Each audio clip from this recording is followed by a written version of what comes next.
Aujourd'hui, dans notre pays, n'importe quoi peut mettre le feu aux poudres. L'explosion sociale est imminente. C'est une explosion sociale imminente parce que avoir 10 millions de chômeurs, ce sont des humains qui ont le droit à la vie, qui ne bénéficient d'aucune assistance de leur pays.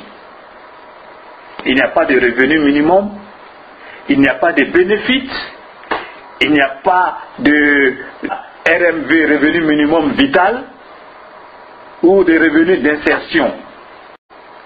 Mais ces personnes-là naissent dans un pays où elles ont droit d'avoir une part des ressources du pays pour au moins garantir leur droit à la vie. Elles n'ont pas ce minimum. On vend les ressources du pays. On ne leur donne rien. Eux, ils sont là, ils doivent mendier. On partage les richesses du pays avec les Occidentaux, avec les entreprises de l'extérieur. On prend des parts, on se donne des salaires de 5 millions de ministres, de 9 millions de ministres d'État. Pendant ce temps, il y a des fils du pays qui sont là à l'école comme vous, qui ont fait des diplômes comme vous, souvent même plus que vous, qui n'ont pas d'emploi. Pas parce qu'ils ont choisi de ne pas avoir d'emploi, mais parce que leur papa n'a pas de terres cultivables, parce qu'ils n'ont pas d'usine, parce que l'État qui doit créer les conditions pour la création des emplois ne crée pas suffisamment d'emplois pour embaucher tout le monde. Nous ne sommes pas un pays industriel. Il y a la crise économique, la crise de l'emploi. Ces personnes-là qui sont sur le carreau, ce sont des millions de personnes. Et on n'a pas de solution proposée pour ces millions de personnes qui sont obligés d'aller mendier. Ils sont dans des postures de mendicité. Comme je l'ai dit, ces personnes-là sont une armée. C'est une bombe sociale. C'est une bombe sociale qu'on canalise pour l'instant en les dressant contre d'autres citoyens avec des discours ethniques. Bon, il s'agit de nous les Djoula. Bon, il s'agit de nous les hommes de l'Ouest. Bon, il s'agit de nous les Baoulés. Pour continuer de les exploiter en canalisant leur misère dans des agrégats, dans des groupements tribaux. Mais un jour, tôt ou tard, ils se rendront compte que oui, c'est nous les Baoulés. Mais même quand toi tu es Baoulé, tu es président, là, nous on a faim. Toi tu t'enrichis avec l'argent qui appartient à tout le monde, mais nous autres nous avons faim et ça ne va pas continuer comme ça. Tu ne peux plus nous prendre pour dire c'est nous les Baoulés qu'il faut s'opposer au Djoula ou au BT, pendant que toi et ton groupe, vous vous enrichissez, vous vous nourrissez des privilèges sur le dos de toute la communauté nationale. Ça ne peut pas continuer. Les gens vont se rendre compte que tôt ou tard, les histoires de dire c'est nous les Djoula, c'est nous le rattrapage ethnique là, ça ne va pas prendre. Ça ne peut plus prendre. Parce que les gens vont se rendre compte que tu tiens un discours, mais en réalité, eux, ils sont dans la misère. Tu les pousses à se dresser contre les BT, contre les Baoulés ou contre d'autres groupes ethniques. Mais pendant ce temps, toi et ton groupe multi-ethnique qui est à la tête du pays, vous pillez les ressources du pays, vous allez vous soigner en France, vous allez vous soigner aux États-Unis, pendant qu'eux ils meurent parce qu'ils n'ont pas de quoi acheter des simples Nivaquine. Pendant qu'eux ils meurent parce qu'ils n'ont pas de quoi acheter des simples insulines pour soigner un diabète.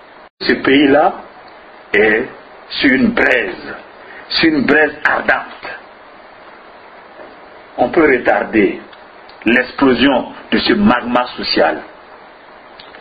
On peut détourner momentanément en poussant les gens à se battre, en les mettant dans des sortes de clubs de supporters qu'on dresse les uns contre les autres et les faire suivre bêtement tribal.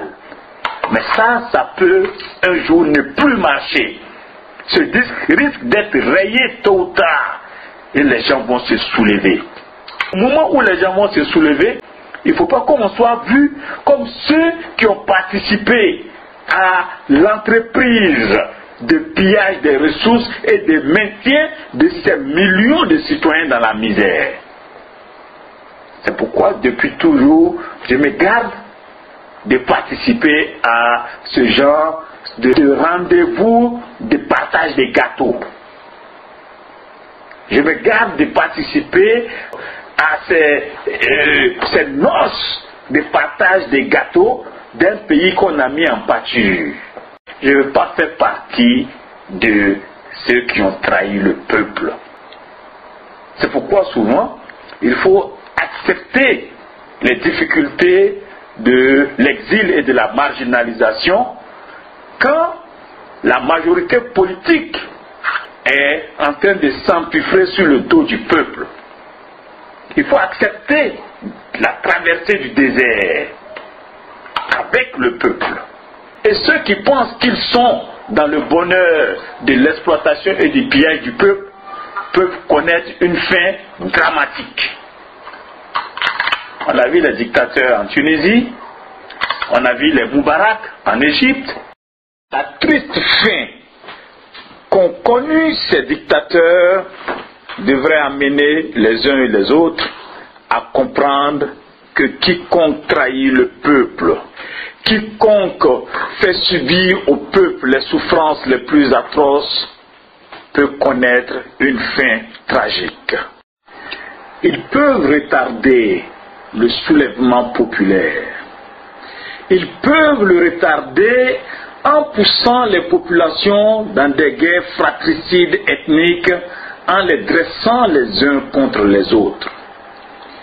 Ils peuvent dresser les Bétés contre les Djoula contre les Baoulés, les Djoula contre les Bétés, etc., pour retarder la prise de conscience populaire chez les masses, afin que celle-ci ne se dresse pas contre eux, cette bourgeoisie, cette sommité bourgeoise qui pille le peuple. Mais tôt ou tard, le peuple comprendra que ses vrais ennemis, ce n'est ni le Bété, ni le Djoula voisin du quartier, mais c'est ceux qui, ensemble, les maintiennent dans la misère qu'ils vivent. Et ce jour-là, rien n'arrêtera le peuple dans son déchaînement contre ses oppresseurs.